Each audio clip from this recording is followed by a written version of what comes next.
Deus por isso. É muito bom estar aqui, irmãos, com os irmãos hoje à noite, né? Trago um abraço de cada membro da Igreja Batista Itatiaia. Amém. Igreja na qual nós estamos já há 22 anos pastoreando. A Igreja Itatiaia, durante um tempo, deu apoio também à congregação onde se reuniu o pastor Jair, naquela época, né? Vi aqui já algumas pessoas, a moça que estava dirigindo o louvor aqui, esqueci o nome. Tâmara. Não tão fácil assim, convenhamos, né? E rever aqui é muito bom, né? E ver que a obra de Deus tem crescido, tenho tido boas notícias aqui da igreja, e isso é muito bom. O pastor já esteve conosco no mês passado, no 1º de março, né? Quero agradecer aos irmãos por terem liberado ele para estar ali conosco, um tempo muito especial de Deus, quando nós estamos voltando de um retiro com toda a liderança da igreja. Levamos 117 líderes para um sítio, e ali, de sexta-feira até domingo, Deus nos falou de uma maneira muito especial. E no domingo à noite o pastor Jair esteve ali. Ele não esteve no retiro, não soube de nada que aconteceu no retiro, mas a palavra dele, que Deus colocou no coração dele, claro, foi assim uma palavra muito especial, fechando tudo aquilo que o Senhor veio nos falando desde sexta-feira. Então a igreja é muito grata a esta igreja por ter liberado o pastor Jair. Não foi a primeira vez, e por isso, com muita alegria, estou aqui hoje à noite também, voltando agora de um retiro também de pastores, onde estávamos desde terça-feira. Na verdade eu fui na quarta, mas o retiro começou na terça-feira, terminou agora à tarde, lá com os nossos irmãos da Igreja Batista Central de Belo Horizonte, né, no congresso de pastores que estão em células, né, trabalham com a metodologia de células, pequenos grupos, mas entendemos que é um modelo que Deus tem restaurado nesses dias, um modelo bíblico neotestamentário que Deus tem restaurado nesses dias para que a obra dele cresça. E estar com os irmãos da noite é muito bom, ainda mais falar sobre o tema do avivamento, não é isso? Amém. Não é o avivamento? Isso. Amém? Amém. Eu queria convidar os irmãos a abrirem suas Bíblias no livro do profeta Isaías, no capítulo 6. Isaías, capítulo 6. Nós vamos ler o versículo de 1 até o 8. O irmão e a irmã pode permanecer assentado, como já está. Isaías, capítulo 6, de 1 até o verso 8.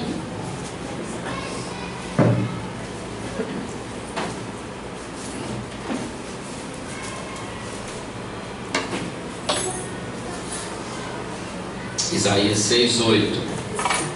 Quando recebemos um avivamento de Deus? Essa é uma pergunta que podemos fazer hoje à noite, né? Quando é? E esse texto vai nos dar algumas respostas para o seu coração, em nome de Jesus. Então abra o seu coração agora e peça para o Senhor falar no seu coração. No ano da morte do rei Uzias, eu vi o Senhor assentado sobre um alto e sublime trono, e as asas de suas vestes enchiam o templo. Serafins estavam por cima dele, cada um tinha 6 asas, com 2 cobriu o rosto, com 2 cobriu os seus pés, e com 2 voavam. E clamavam uns para os outros, dizendo: Santo, Santo, Santo é o Senhor dos Exércitos. Vamos pedir todos essa frase: Santo, Santo, Santo é o Senhor dos Exércitos. Vamos lá? Santo, Santo, Santo é o Senhor dos Exércitos. Toda a terra está cheia da sua glória. Amém. As bases do limiar se moveram à voz do que clamava, e a casa se encheu de fumaça. Então disse eu: ai de mim, estou perdido, porque sou homem de lábios impuros, habito no meio de um povo de impuros lábios, e os meus olhos viram o Rei, o Senhor dos Exércitos. Então um dos serafins voou para mim, trazendo na mão uma brasa viva que tirara do altar com uma tenaz. Com a brasa tocou a minha boca e disse: eis que ela tocou os teus lábios, a tua iniquidade foi tirada e perdoado o teu pecado. Depois disto, ouvi a voz do Senhor que dizia: a quem enviarei, e quem há de ir por nós? Então disse eu: eis-me aqui, envia-me a mim. Vamos repetir todos essa última frase, eis-me aqui, vamos lá? Eis-me aqui, envia-me a mim. Deus querido, mais uma vez, pedimos que o mesmo Espírito do Senhor, que revelou, que inspirou o escritor sagrado, possa nos iluminar nesta noite. Amém. A ponto também de termos nosso coração aquecido, Aleluia. nosso pecado perdoado e a nossa vida avivada, e que possamos atender o chamado do Senhor para nós hoje à noite. Amém. Em nome de Jesus. Graças a Deus. Graças a Deus. Quando é que nós recebemos um avivamento da parte do Senhor? A Bíblia fala de grandes momentos de avivamento. Também na história da igreja nós vemos vários momentos em que a igreja do Senhor recebeu do Senhor uma visitação especial. Deus não é um Deus que está distante na história, mas é um Deus que se revela ainda hoje. É um Deus que tem prazer em atender aqueles que o buscam. Esse é o nosso Deus. Aquilo que está registrado nas páginas da Bíblia não ficou preso no passado, mas as verdades bíblicas, elas são para nós ainda hoje. Amém? Quem crê nisso? Amém. Nós precisamos crer em primeiro lugar o seguinte: aquilo que está revelado na palavra de Deus, como diz a própria Escritura, tudo o que foi escrito para o nosso ensino foi escrito. Quem é que crê na revelação da Bíblia como palavra de Deus? Levanta a mão. Amém. Graças a Deus. A Bíblia não é um livro só de histórias, não é um livro só de sabedoria. Amém ou não? Amém. Então você crê que cada palavra da Bíblia é palavra de Deus? Amém? Amém. A Bíblia não apenas contém a palavra de Deus, ela é a palavra de Deus. Até quando o diabo fala na Bíblia, é Deus que está falando. Sabia disso? É Deus que está falando para o nosso ensino, para o nosso aprendizado. Entendeu? Agora, quem crê que ainda hoje essa palavra revelada, se ela não saltar da página bíblica e vir para o nosso coração, ela é só palavra revelada. E quem crê que essa palavra, que aquilo foi escrito no passado, dentro de um contexto histórico, isso é inegável. Nós aprendemos lá no seminário, né, pastor Jair? Tem a hermenêutica, a exegese, não tem? As ferramentas de interpretação bíblica. Aí ele diz: não, isso aqui foi escrito quando Isaías estava assim, estava assado, um tempo assim. Tudo bem, glória a Deus. Mas para além disso, nós precisamos crer que essa palavra, para nós hoje, dia 16 de abril de 2015, é uma palavra de Deus para o seu coração e para o meu coração. Quem crê nisso? Aleluia. Glória a Deus. Não é simplesmente estudar a Bíblia e interpretá-la simplesmente pelo seu contexto histórico, pelas línguas originais. Não, isso é importante, isso é bênção, mas não é assim apenas que a Bíblia deve ser entendida. A Bíblia é um livro vivo, cujos versículos, cujas palavras devem saltar do texto bíblico para o nosso coração. Amém. E é assim a história dos avivamentos. A história dos avivamentos passa por corações que estão abertos a ouvir e atender um chamado de Deus. Porque Deus tem um chamado para cada época.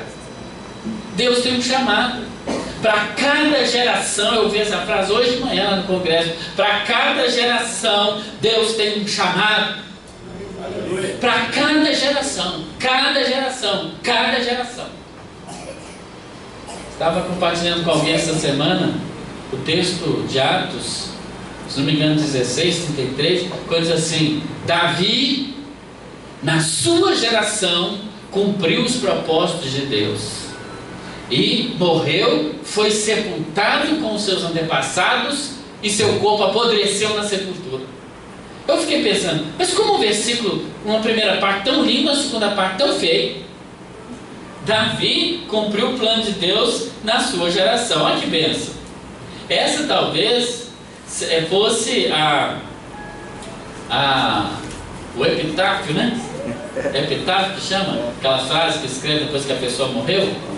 Imagina, depois que você morrer, pastor Jair, eu posso até ir lá escrever. Me disponha a escrever isso lá. Tá bom? Recebo que é verdadeiro.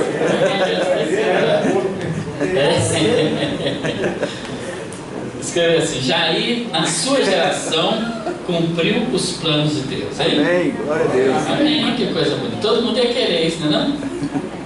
Cumpriu os planos de Deus na sua geração, não é 16, não. Beleza. Mas aí depois o versículo diz assim: ele morreu, foi sepultado com seus antepassados e seu corpo apodreceu. Como assim? Um versículo tão bonito e ao mesmo tempo fica falando de apodrecer. Todo mundo sabe que quem morre é sepultado apodrece. Se você crê, para que escrever isso na Bíblia? Mas como na Bíblia nada está escrito por acaso, porque ela é a palavra de Deus, amém? Amém. Nós cremos que o versículo está querendo dizer o seguinte: o que você está valorizando nessa vida? É o que vai ser sepultado e apodrecer? Ou é cumprir o plano de Deus na sua geração e ser lembrado depois? Para mim esse versículo está dizendo isso. Dá até uma pregação. E eu tentei para isso essa semana, estava compartilhando com uma pessoa.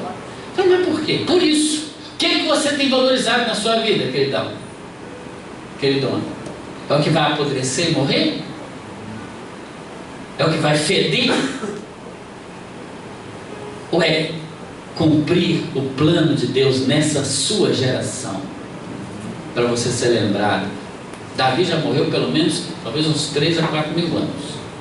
Mas ainda é um dos personagens mais lembrados no mundo inteiro, Davi, até hoje. Então, um país que é Israel, que tem na sua bandeira a estrela de Davi. Não é? Por quê? Porque cumpriu os planos de Deus na sua geração. Cada geração, Deus tem um chamado. E Deus tem um chamado para essa igreja, nesse bairro. Amém. Deus tem um chamado para a sua vida, na sua empresa, no seu trabalho. Mas é preciso você passar por um genuíno avivamento, que não é um avivamento de imitação. Tem gente que quer ver um avivamento de imitação. Ele vê o outro fazendo, falou, opa, eu quero aquilo ali para mim, eu vou fazer igual. Aí eu fui numa reunião assim, de tal igreja assim assado, tinha lá um avivamento e todo mundo fez assim, fez assado, eu vou fazer igual. Não, o avivamento real não é um avivamento de imitação, porque a onda de Deus não pode ser imitada, mas é aquele chamado que vem do Senhor. Eu quero dizer a você o seguinte: o verdadeiro avivamento, ele começa com uma visão do céu. Amém. Nós precisamos ter uma visão do céu. Qual é a visão do céu? Aliás, Paulo aos Colossenses, ele diz: buscai as coisas que são de cima.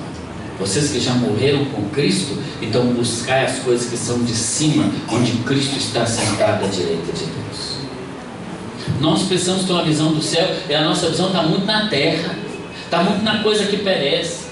Nós valorizamos muito esse corpo e a nossa vida que apodrece. Eu pergunto, daqui a 100 anos, quantos anos você vai ter? Eu vou ter 143. Daqui a 100 anos, você vai ter quantos? 142. Você mandou que eu ainda? Um ano. 142. Mais bonito. Tá velho, 142. Quantos anos você vai ter daqui a 100 anos? Você pensou? Mas por que vocês deram risada? Porque a gente imagina que daqui a 100 anos nenhum de nós vai estar aqui. Nós acreditamos nisso, pode ser que não, mas nós acreditamos, não é verdade? E que diferença a sua vida terá feito na vida de quem vai estar aqui daqui a 100 anos? Que diferença a sua vida terá feito na vida dessas pessoas? Para bem ou para mal? Que diferença, queridão? Que diferença? Uma pessoa lá desse congresso que eu estou ouvindo hoje fez uma pergunta que está aqui pululando na minha cabeça. E eu estou pensando em fazer isso lá na minha igreja. Eu vou falar aqui, vai queimar a história, mas enfim. Aquele pastor chegou numa igreja do interior de Minas, do norte de Minas, e ele me contou isso depois.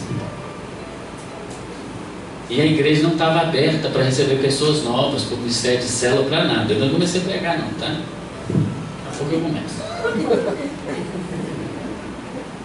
E a igreja não queria, não, pastor, nós estamos muito bem aqui, meia dúzia de gente que está ótimo. E a cidade cada vez pior, bêbados, tudo cultuado naquela cidade pequena do interior. Aí esse pastor começou a convidar os vizinhos, ele chamou um vizinho do lado, um vizinho do outro lado, para vir falar sobre a igreja. A igreja está lá, se não me engano, há 20 anos. Aí um vizinho veio e falou assim, olha, bem, o pastor falou, bem, nós temos aqui um visitante importante, o Sr. João, nosso vizinho aqui do lado esquerdo. Vem cá, Sr. João, fala aqui para a gente. Que diferença essa igreja está fazendo na sua vida, Sr. João? Eu moro do lado. Eu falo, nenhuma. Aliás, nunca ninguém me convidou para vir. Que eu vejo vocês fazendo festa, dando risada, churrasco, mas nunca ninguém me convidou para vir aqui. O Sr. João fala. Na semana seguinte chamou outro vizinho. Que diferença se essa igreja fechar hoje? Você vai achar ruim ou bom? Eu vou achar ótimo. Porque esse barulho não deixa eu assistir minha televisão no domingo. Eu acho excelente. E mais, não vai ter carro na minha porta, eu não tenho que estar chamando ninguém para tirar carro da minha porta, da minha garagem. Eu perguntaria, como será? Eu estou impactado com isso. Eu quero fazer isso lá, na minha igreja. Eu acho que não deviam fazer isso aqui. Procura saber dos vizinhos qual a relevância dessa igreja. Qual a relevância que essa igreja tem? Se essa igreja fechasse as suas portas hoje, que falta ela faria na comunidade? Eu sei que para você faria muita falta. Não é para você muito importante, é para a comunidade como um todo. Mas sabe por que às vezes as nossas igrejas, não estou falando dessa igreja, falando de todas, não faz diferença? Porque estamos com a nossa visão voltada só para o aqui e agora. Pitou o negócio aqui já. Nós parar, está na hora de começar a mensagem, então tá. Então para falar que está na hora disso. Isaías, no texto que lemos, irmãos, se você fechou sua Bíblia, eu pedi que você abrisse Isaías 6. Ele tem uma visão do céu, uma visão que transforma a vida dele completamente. Ele recebe um avivamento do Senhor, e o avivamento de Deus é um chamado, é sempre um chamado. O avivamento do Senhor para a nossa vida é um chamado para o ministério. Não é algo que vai nos encher profundamente para a gente ficar feliz só e nada mais acontecer.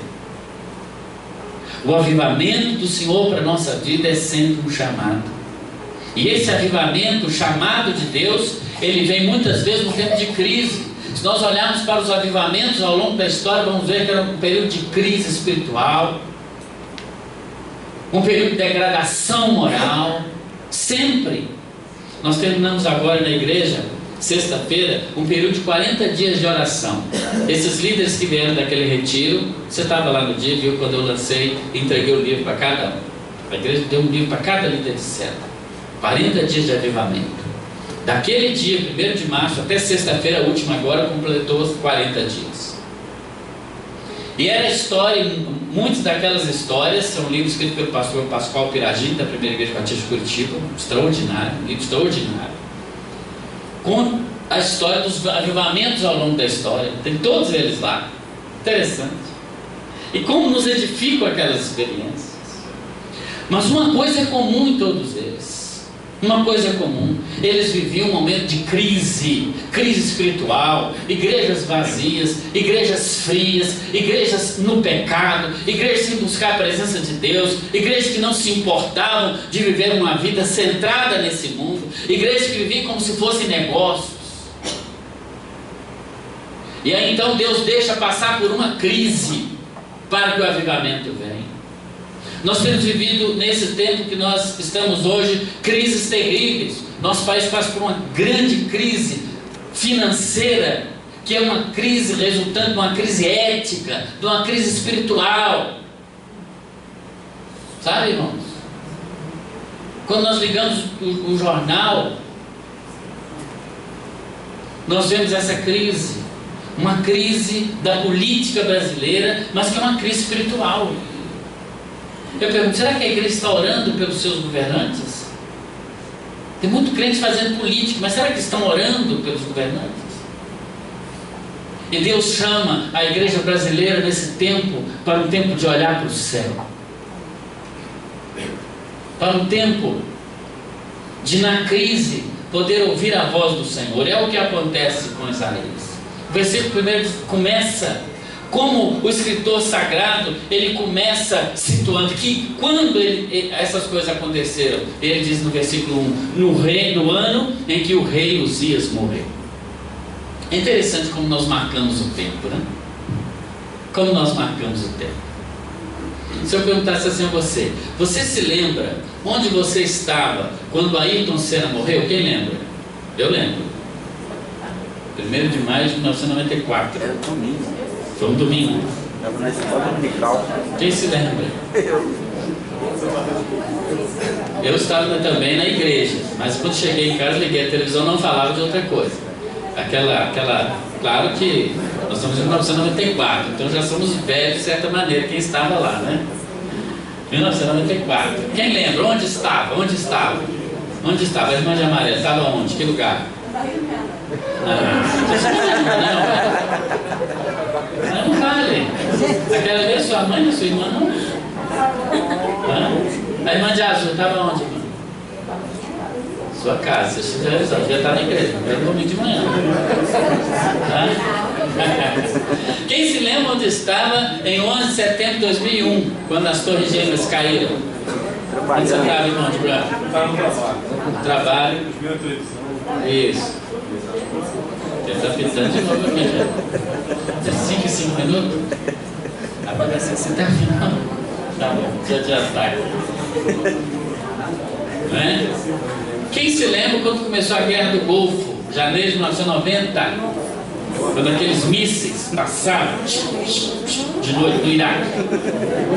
Eu me lembro onde eu estava. Não é isso? E aí eu poderia dizer várias outras catástrofes aqui, não é? Várias outras catástrofes que a gente se lembra delas, né? Várias outras. Agora, se eu dissesse uma coisa boa que aconteceu, talvez você não se lembrasse. Porque nós costumamos marcar nossa história pelas coisas ruins que acontecem, e não pelas coisas boas. A gente lembra tudo. Quando uma pessoa fala uma coisa ruim, quando aconteceu uma coisa ruim com a gente lembra. Catástrofe é fácil lembrar. Por isso que o escritor sagrado, o profeta Jeremias, ele diz: eu quero trazer à minha memória aquele que pode me dar esperança. E ele diz: bom é o Senhor para os que esperam. Amém. Como Isaías marca esse tempo? Pela crise, pelo problema. Ele diz: foi naquele ano que o rei Uzias morreu. Para o profeta, a morte do rei era terrível, porque o profeta trabalhava lado a lado com o rei. E o profeta Isaías trabalhou com 3 reis. Um deles, o rei Uzias. O profeta era aquele que levava para o rei, era um tipo de um capelão do rei. Então o profeta ficava muito preocupado, porque ele perguntava assim: o que Deus quer? Era o profeta que tinha que dizer. Quem vai ser o próximo rei? De certa maneira, o profeta precisava estar envolvido naquele problema. E Isaías era um profeta que trabalhava junto do rei.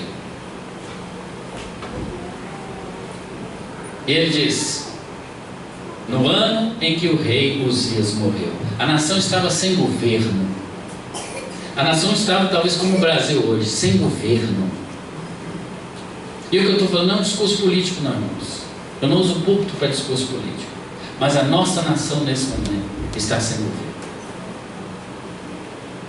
como no tempo dos juízes. E Deus revela aos profetas. E quem é a boca profética hoje é a igreja de Jesus. Amém. A igreja do Senhor Jesus precisa ter uma visão do céu. Dada a lama em que todos nós, de certa maneira, estamos chafurdando. Porque tem pessoas presas nesse país, porque comprovadamente são corruptas, mas essas mesmas pessoas aparecem com a cara mais de pau na televisão para defender a moralidade. E a igreja está calada, porque a igreja está se envolvendo na política. O rei Uzias morreu, e Deus dá uma visão do céu para a igreja, para o profeta. Qual é essa visão? Ainda no versículo 1, olha na sua Bíblia. Ele diz: eu vi o Senhor assentado sobre um alto e sublime trono. Eu fico pensando, a nação está totalmente descontrolada. O rei morreu, não tem governo. A visão humana qual é? Do desgoverno, do descontrole, da corrupção, de tudo isso. O profeta Isaías está de um lado para o outro sem saber o que fazer. E ele tem uma visão do céu, irmãos. E que visão é essa que ele tem? Ele vê o Senhor. E o Senhor está sentado. O que isso me revela a mim e a você? Que Deus, se Deus está no trono, Ele está no controle de todas as coisas. Amém. Glória a Deus. E como Ele está? Deus está andando de um lado para o outro, pensando quem que eu vou colocar como rei, e agora? Deus foi pego de surpresa pela morte do rei? Não. Ele está sentado no trono. Ele está tranquilo. Talvez Deus quisesse trazer para o coração de Israel o seguinte: você está nervoso, você está preocupado, você está assim o assado, porque a sua visão é só do humano, mas eu quero te dar uma visão do céu, e no céu está tudo sob controle, porque nada foge ao controle do Senhor. Escreve o Apocalipse 5,13, né? Ao que está sentado no trono e ao Cordeiro seja o louvor e a honra e a glória e o domínio pelos séculos dos séculos. Amém. Deus controla tudo. Glória a Deus. E o povo está com medo. O povo está com medo. A gente assiste o jornal. O jornal fala, cada semana tem cristãos sendo mortos. E talvez você não saiba, mas hoje vários cristãos já foram mortos. Seja na África, seja no Oriente Médio. E são cristãos, isso a televisão muitas vezes não diz. São cristãos, eles são mortos por serem cristãos. 80% das mortes que acontecem hoje no mundo, desse tipo de morte, não de morte natural, mas de morte violenta, por causa de guerra e etc, etc. Não estou falando da violência urbana também, não é esse tipo de morte. Mas essas mortes que são causadas por guerra, por conflitos étnicos, guerra civil, 80% delas são de cristãos que estão sendo assassinados no mundo. É uma guerra que está acontecendo e todo mundo silencia. Mas o povo fica preocupado. A gente fica preocupado, será que esses muçulmanos vão chegar aqui? Ai meu Deus do céu, se esses cortadores de cabeça chegar aqui, hein? Como é que seria? Entrasse uma turma deles aqui agora, tudo armado com aqueles panos na cara. Mas quem é cristão aqui? Fica em pé nessa parede aí que vocês vão ser fuzilados agora. Essa portinha aqui já está achando que já é providencial, né? O pastor já é o primeiro papo. Deixa ela aberta. Deixa ela trancada, não. Deixa essa porta aberta. Se chegar o Boko Haram aqui, o Estado Islâmico, quer para que a gente quer, né? Irmãos, eu tenho certeza que Deus tem permitido o que está acontecendo para a igreja acordar. Para a igreja do Senhor acordar no mundo todo. E talvez você não saiba, mas há vários grupos islâmicos que pessoas têm se convertido por verem a fé dos cristãos. Diz, como pode as pessoas morrerem dessa maneira? O que Deus faz no tempo de crise? Ele fica sentado porque Ele está no controle de tudo. Um aluno meu da faculdade, eu dou aula no curso de teologia da Faculdade Batista, e ele me contou essa história. Depois eu ouvi essa história em outro lugar. Então, ele falou que aconteceu com ele lá na Bahia, mas depois, hoje, eu estou já meio pensativo se é verdade, que aconteceu com ele. Mas disse que era um culto de quanto mais água, mais eu demoro a acabar, né? Você que sabe. Pelo menos mais uns 20 minutos ele botou de água ali para mim. Olha o racionamento. Mas o pastor, no domingo, ele anunciou o seguinte: irmãos, tem uma irmã aqui da igreja, a irmã fulana de tal, apontou para ela precisa de uma cesta básica, ela está passando dificuldade. Devia ser uma igreja batista, sabe? Porque ele falou assim: hoje é domingo, então quarta-feira quem tiver um mantimento lá atrás. Batista que é assim, né? A mulher estava com fome no domingo, esperar até quarta-feira, mas enfim. E tinha um sujeito que chegou na igreja aquele dia, sentou no último banco, nada contra quem senta no último banco, hein? Tá? Mas ele sentou no último banco porque ele veio o quê? Só observar. Só observar. Eu falei assim: eu vou lá fazer chacota desses crentes. Eu vou lá zoar a cara deles. E aí, como o pastor apontou quem era e tudo, no final aquele moço chegou para aquela senhora e falou assim: ô senhora, eu vi o pastor falando, qual é o seu endereço? Pegou o endereço dela. No outro dia ele pegou a caminhonete dele, foi para o Ceasa e comprou tudo do bom e do melhor. E aí, na segunda mesmo, ele já partiu para a casa da mulher para levar. A igreja espera até quarta-feira, ele já partiu na segunda mesmo. Chegou lá, falou: dona, vim trazer umas coisinhas para a senhora aqui. Oh, glória a Deus! E aí esse cara botou no coração assim: quando essa dona perguntar quem que mandou, eu vou falar com ela: foi o capeta que mandou te dar. Ele queria zombar, ele queria fazer chacota. Ele queria zombar da fé da mulher, daquela irmã tão fiel. E aí está descendo fardo de arroz, a mulher gritava aleluia, e descia caixa de leite, glória a Deus, e descia bolacha, Mabel, biscoito, doce, e ela, glória a Deus, leite, ninho, só coisa do bom, e os meninos dando glória a Deus, eu pulo dessa altura. Você está entendendo? Mirabel. Ela é do Mirabel. Agora é o Wafer, né? Mirabel, o Wafer é grandão, o Mirabel é pequenininho. E os meninos dando pulo de alegria. Olha quem encheu que tudo, a dispensa. Aí a mulher: glória a Deus, aleluia, eu benço, o Senhor é bom demais. Eu vou ficando nervoso. Aí por fim falou assim: dona, a senhora não quer saber quem mandou isso aqui para a senhora, não? Eu vou falar para a senhora quem mandou. Eu falei assim: moço, não interessa quem mandou, porque quando Deus manda, até o capeta obedece. Amém?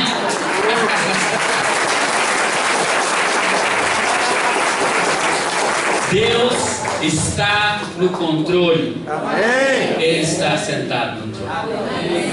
A igreja não precisa ter medo de ser igreja, mas ela precisa ter uma visão do céu.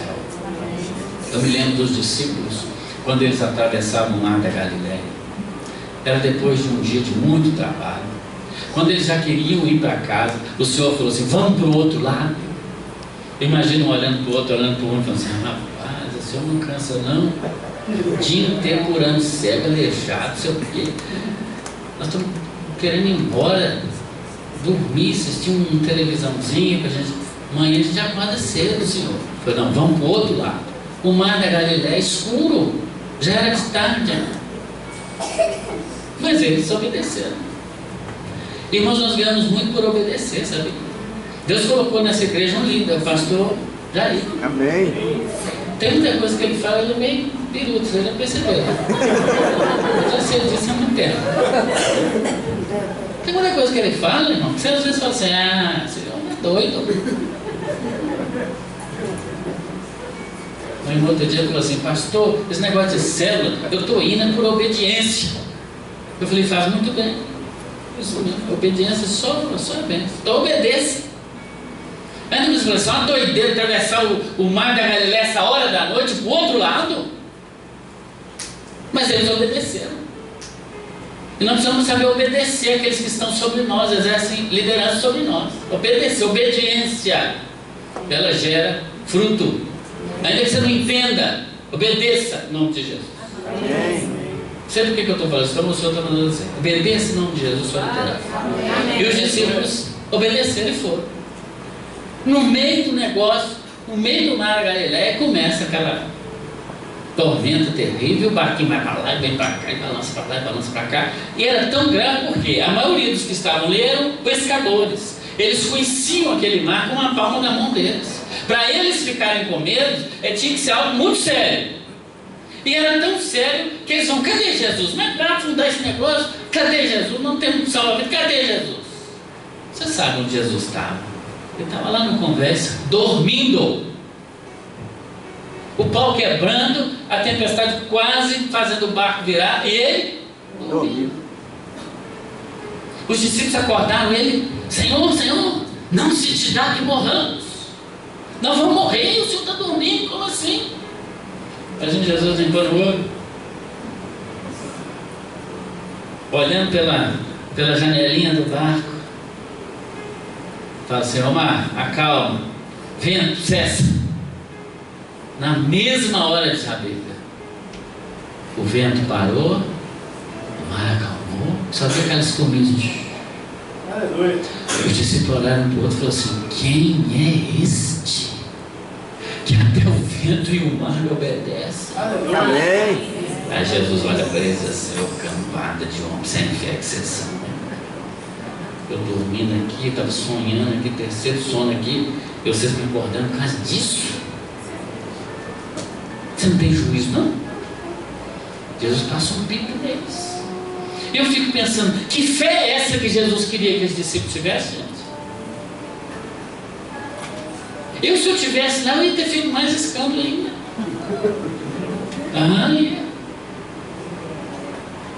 Será que o Jesus queria que eles tivessem fé para mandar o mar parar e o vento cessar? Pode ser, pode ser. Se ele disse que quem tem fé faz um monte pular no mar, quanto mais o vento parar.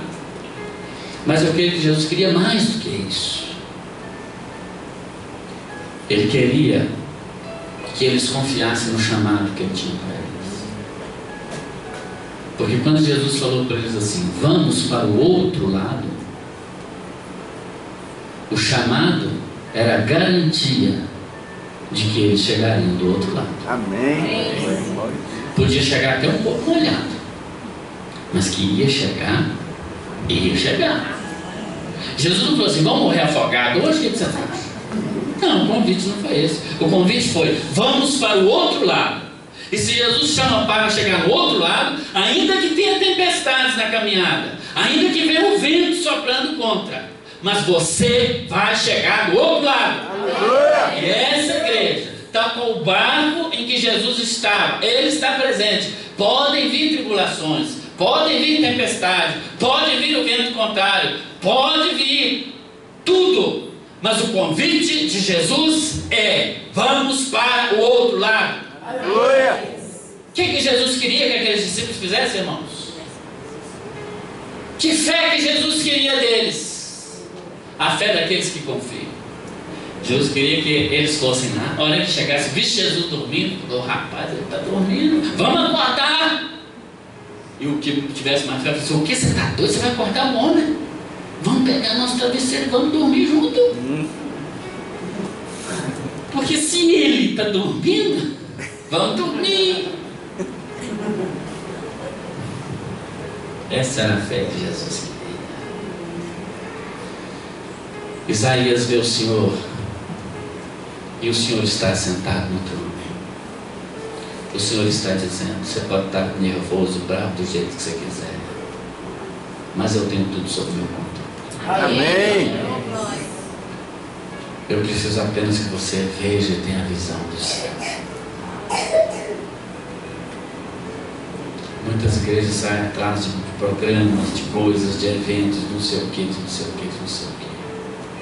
Às vezes sai imitando o que o outro faz para lá e para cá. Isso é bobagem. Nós precisamos ter a visão do céu e olhar e ver o que Deus está fazendo. Amém. É isso que deve nos importar o coração. Mas Isaías vê mais.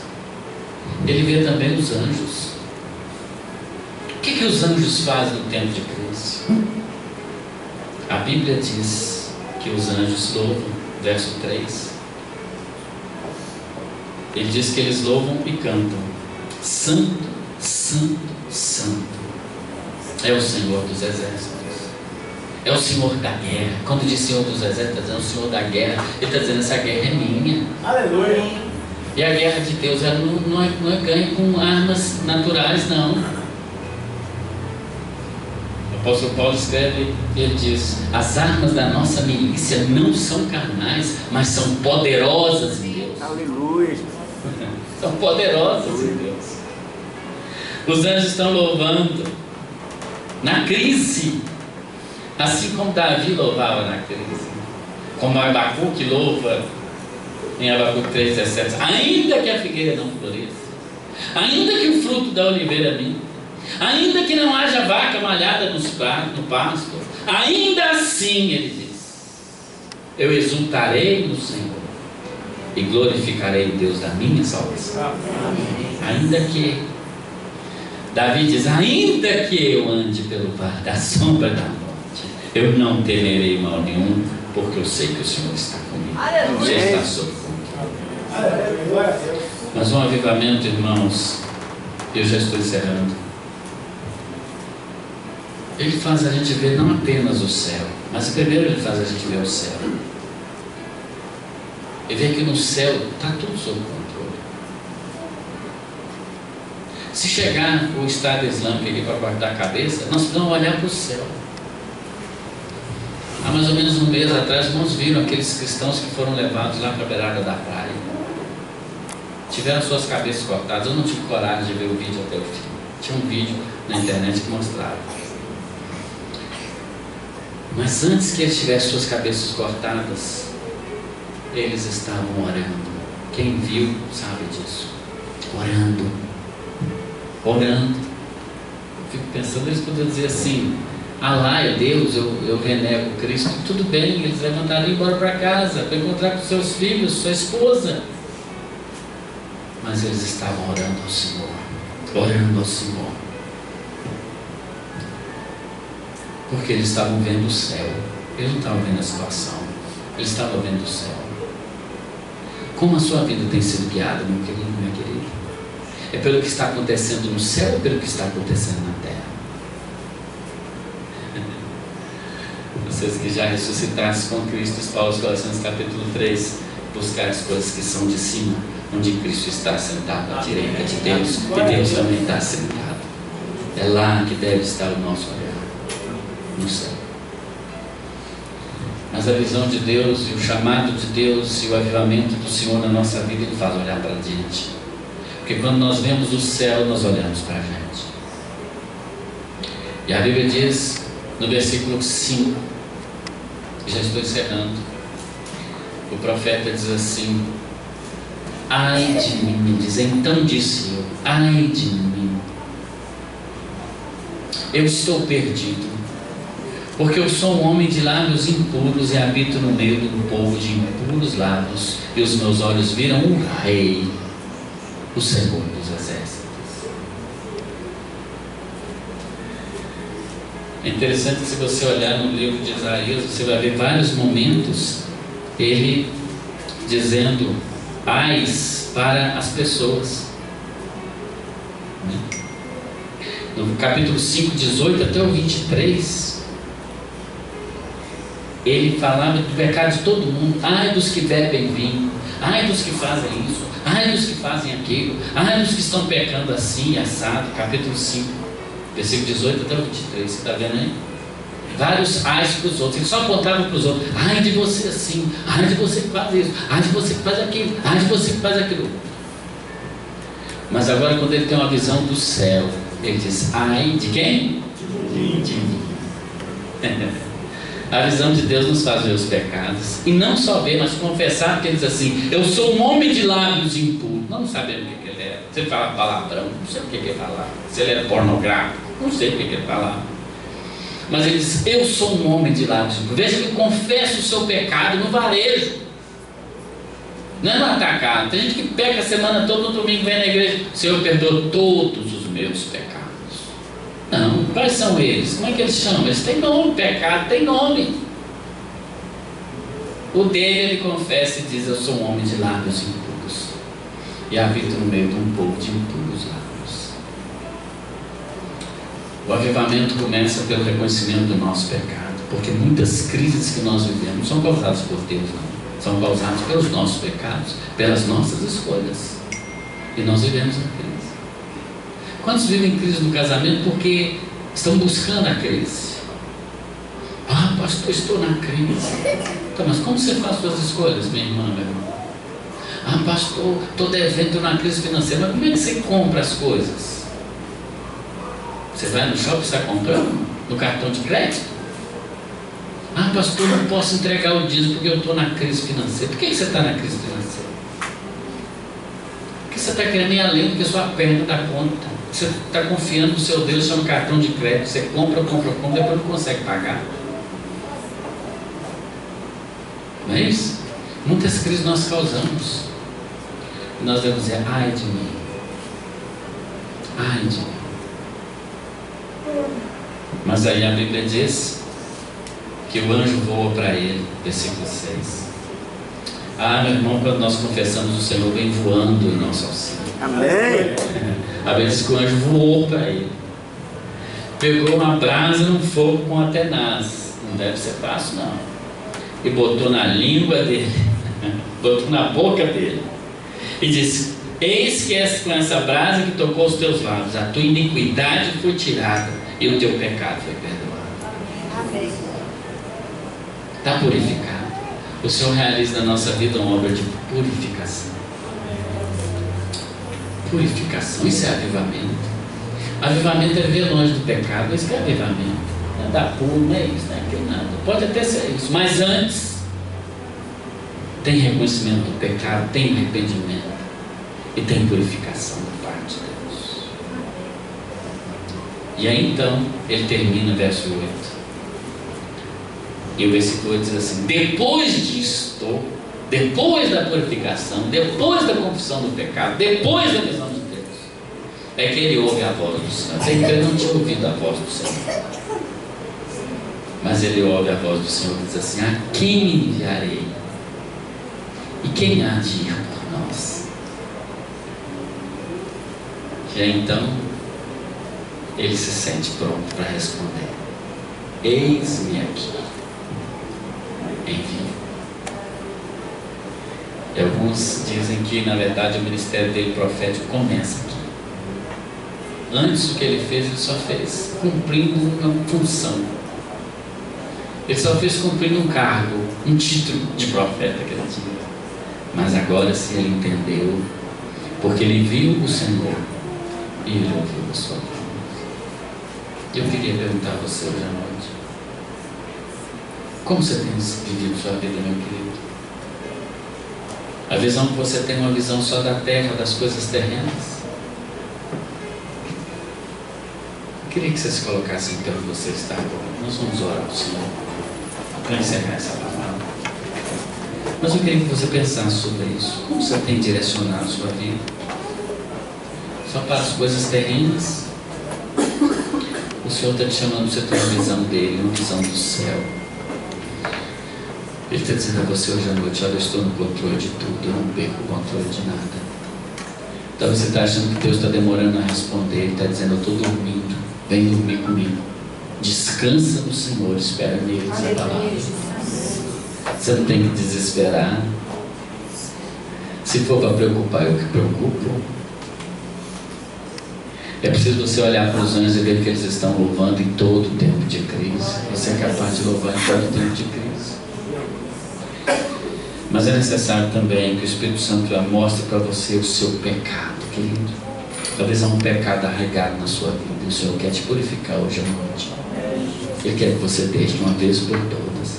Há pessoas que estão num ciclo vicioso de pecado. Peca, confessa, peca, confessa, peca, confessa de novo o mesmo pecado. Isaías diz: eu sou o homem de lábios impuros.